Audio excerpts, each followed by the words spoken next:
ayan, bumiyahe po tayo ng 45 minutes papunta dito sa pinaka-love ko na government office sa balat ng lupa na hindi ako pinapahirapan. Diyos ko, Lord. So, ayan, wala tayong maparkingan. Saan ba tayo dito?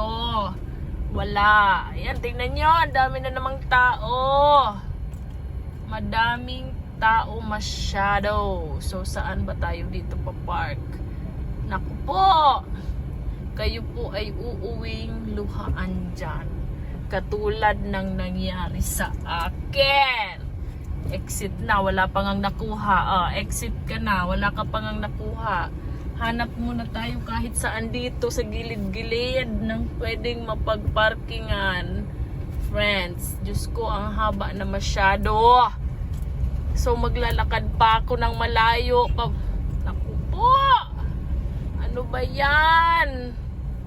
Hanap muna ng parkingan sa Explorer nyo. Mag-e-explore muna ako dito.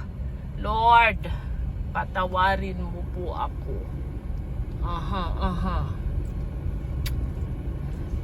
So, ayan, wala po akong maparkingan.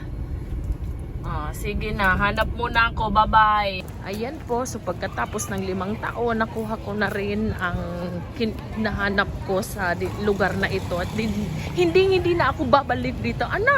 Babalik ako dito mga after 10 years. Pag naka-move on na ang inang nyo. So, ayan, pabalik na po ako. Ito na siya. Nakuha ko na siya sa wakas. Pauwi na ako sa wakas. Pagod na pagod. Ang pawis ko hanggang ngayon kahit may aircon dito sa sasakyan, bumubuhos pa din. Ay, kala ko pa naman sa pagbabalik ko ay masasayahan ako. Yun pala, ganun pa din. Ganun talaga siguro, no? Bakit kaya ganun? Parang ito na yung pinaka-worst na napuntahan ko talaga. Sa totoo lang, parang walang system. Ay nako, siguro sa ibang lugar maayos naman. Dito lang siguro, hindi pa nila naaaral kung paano maging masaya. Ewan ko ba?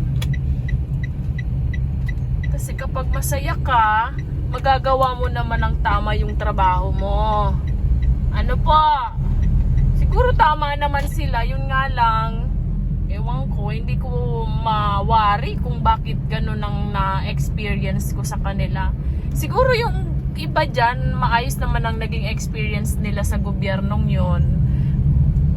Government office na yun. Pero ako kasi, medyo, hindi lang medyo disappointed po talaga ang iyong ka-explorer sa naging experience niya dyan sa office na iyan. Ay pagkalayo-layo, pagdating mo pagod, tapos pagdating mo pang pagod ka, ganun pang mangyayari sa'yo, di ba ay nako, basta yun na yun, ayaw ko na lang magsasalita, baka mayroong nanunood dito na kaharap ko pala kanina. Ay nako, hindi ako natutuwa, kaya hindi ako ngumiti sa inyo, pero sabi ko naman, thank you po, nung naibigay na sa akin yung papel. Abay, kailangan ko na yan. Masyado talaga kayo sa akin. Ay, mahalaga naman ngayon ay nakuha ko na siya. So, salamat naman.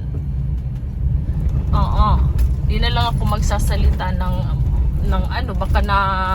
baka na-overwhelm din sila sa kadami talaga kasi ng tao doon sa kanilang opisina. Kaya nawawala na ng system.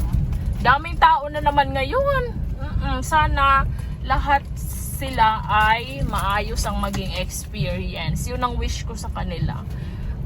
Pero may mga reklamo akong naririnig kanina din. Kaso ayoko nang dumugtong. Baka lumala pa ang sitwasyon. At ayoko na din ng stress. So positivity lang lagi, diba? Good vibes lang tayong lahat. Kahit magkaganon man ay marami pa din naman blessings dumadating sa atin. Ganun talaga ang buhay.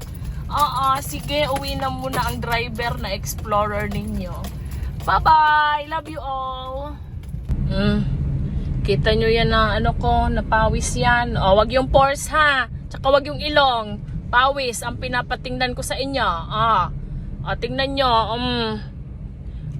Sos Maria Josep, tingnan nyo yung ilong ko, stress na stress. Ba't naman ganyan, ha? Makisama ka naman na ilong ka. Para kang taga Ilongga po. O kaya ika isang Ilonggo. Bakit ba? Ay nako. Siya. Babay na talaga. Eto na. Alis na tayo. Uwi ka pa. Nako, walang suklay-suklay. Hayaan mo na, mahal ka naman ni Belgium.